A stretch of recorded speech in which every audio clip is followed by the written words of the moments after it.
Good morning. Distinguished guests, greetings to you all. At the outset, let me welcome all of you to Kerala and wish you a pleasant stay in God's own country.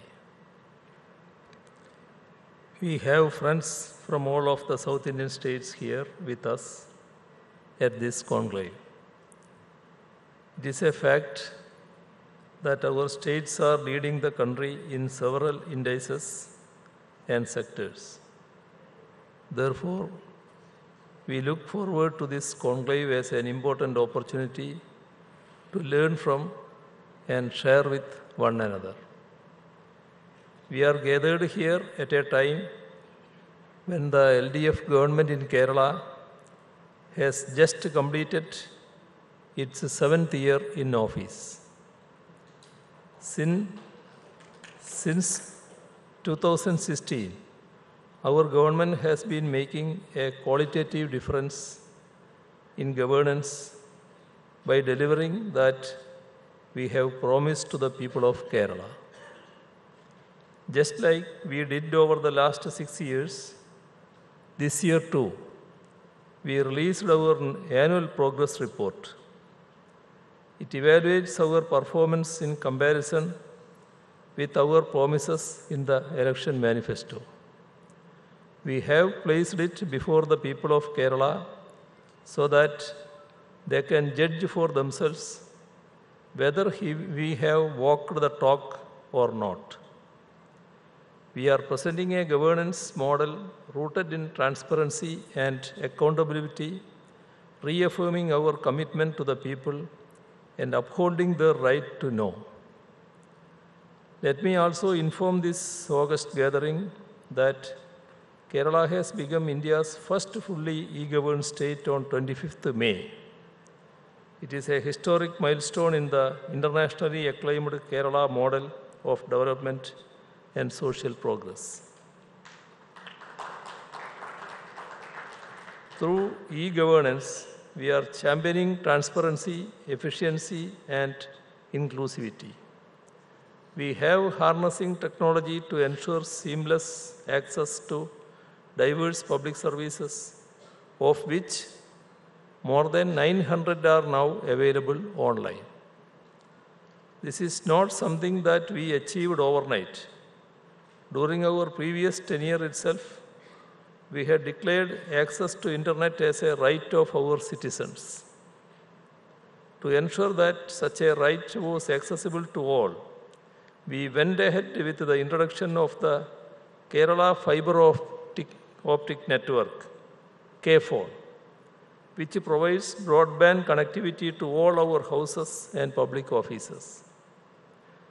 We even set up 2,000 free Wi-Fi hotspots at public spaces, including government offices. 2,000 more are in the pipeline. We have made giant strides in every sector over the last 6 years.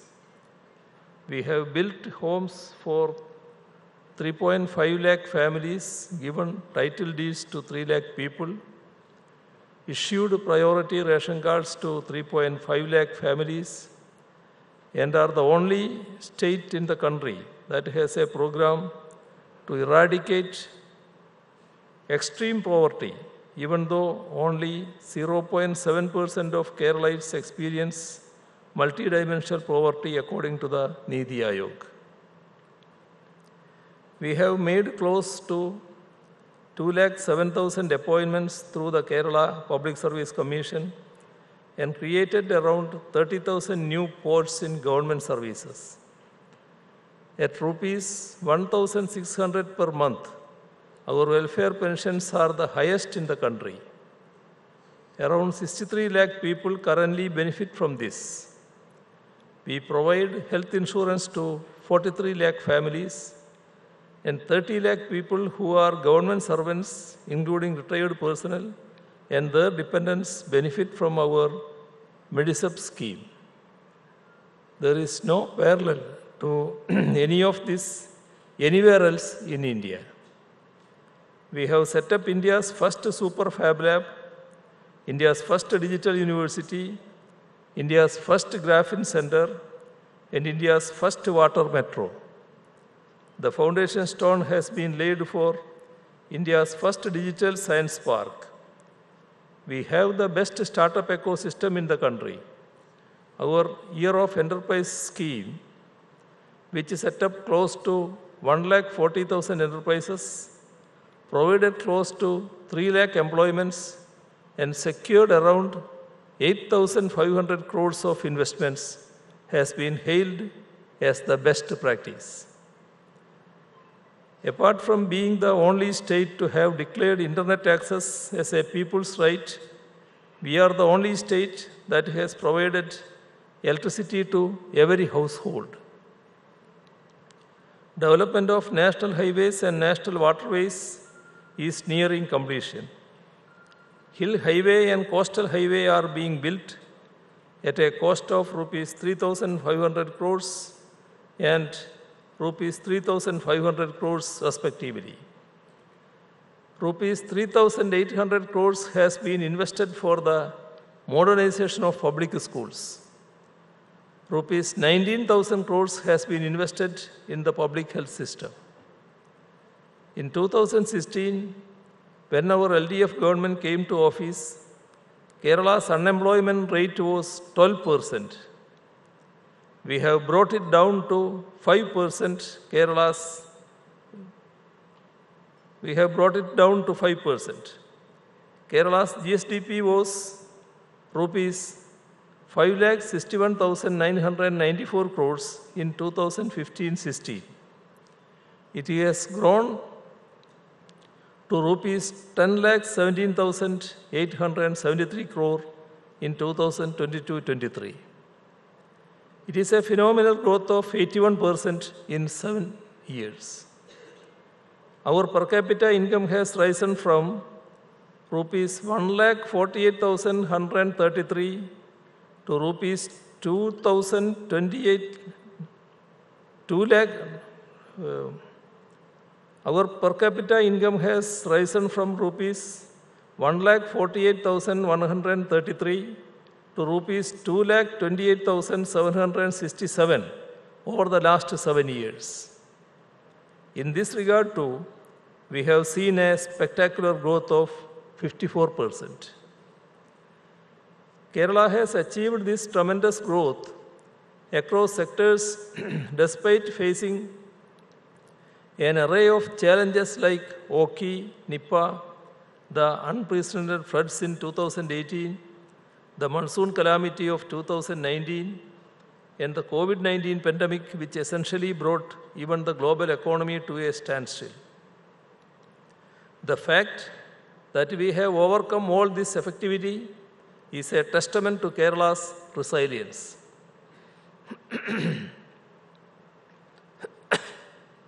Kerala tells a remarkable tale of social harmony, equitable growth, and progressive values.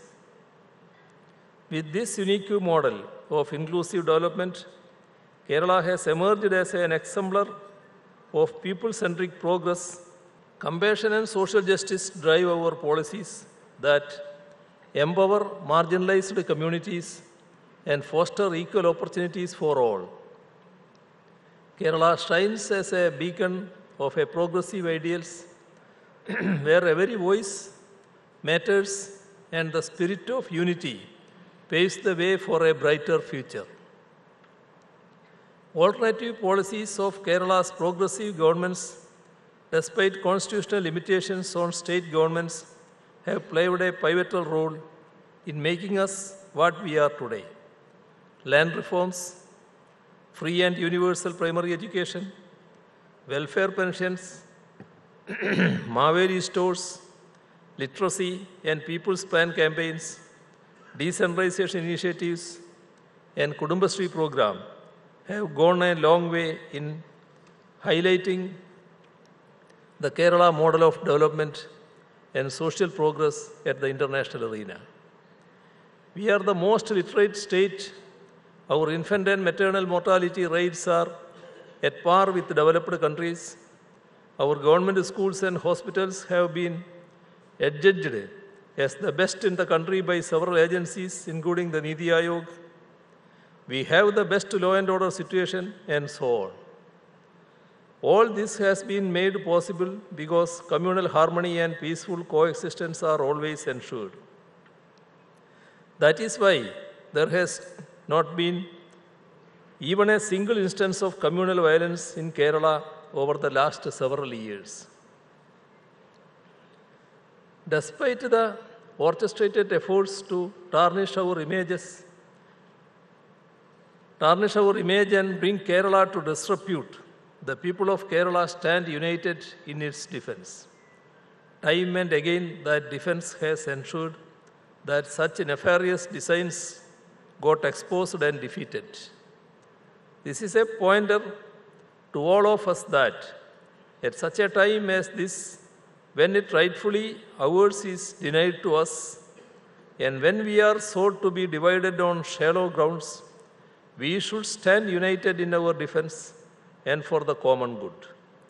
No force, no matter how strong they may seem to be, will be able to stand up to our united defense. I hope that the deliberations and discussions during this two-day event would help us to protect our Constitution by upholding our secularism and strengthening our federal character so that India's parliamentary democracy ensures sustainable and inclusive development and comprehensive welfare. With these words, I declare the India Today South Conclave inaugurated. Thank you.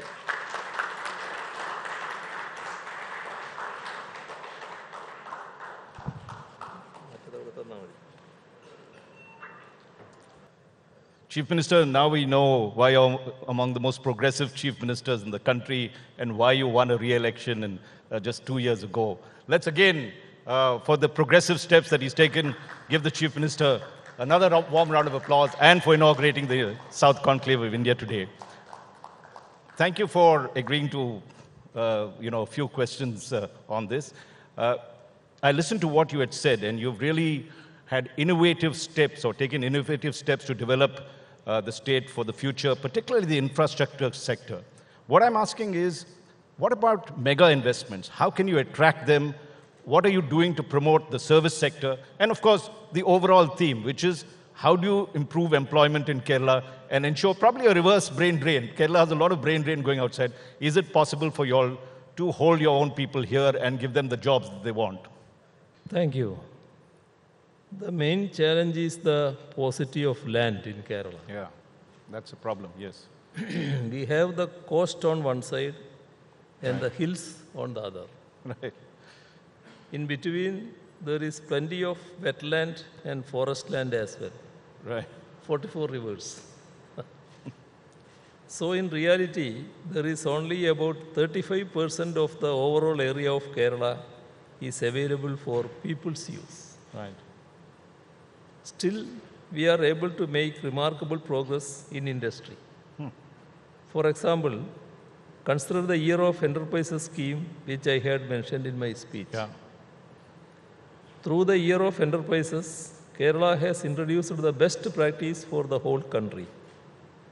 It definitely points to the massive change taking place in Kerala's industrial and employment sectors by harnessing our strengths in IT, BT, electronics, tourism, healthcare, etc. We are transforming Kerala into a knowledge economy and an innovation society. Well, we wish you all the best on that, but there is, as we have seen recently, the floods that have been there, the pandemic that Kerala had to face, and it has put an enormous strain on your finances, given the fact that though you've brought down the debt, it is still very high. How do you propose to address this serious financial concern that is there in reducing the debt and getting more finances to fund your development projects that you talked about? I had already mentioned how robust Kerala's economy is during the inaugural address. The fact that we have increased our revenue and managed our expenses is amply evident in how Kerala would up the previous financial year.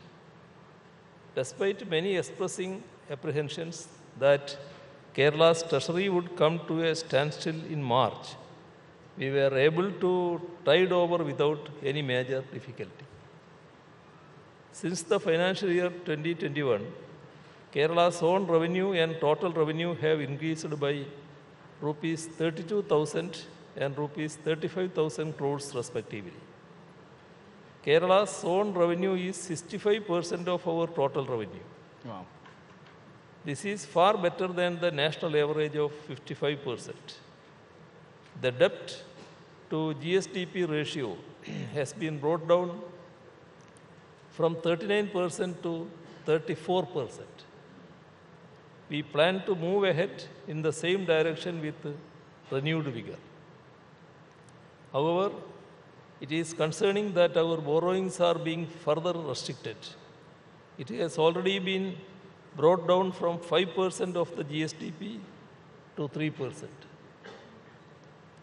Now restrictions are sought to be imposed even beyond the purview of the FRBM Act and by misquoting the Constitution. Such excesses will affect all states.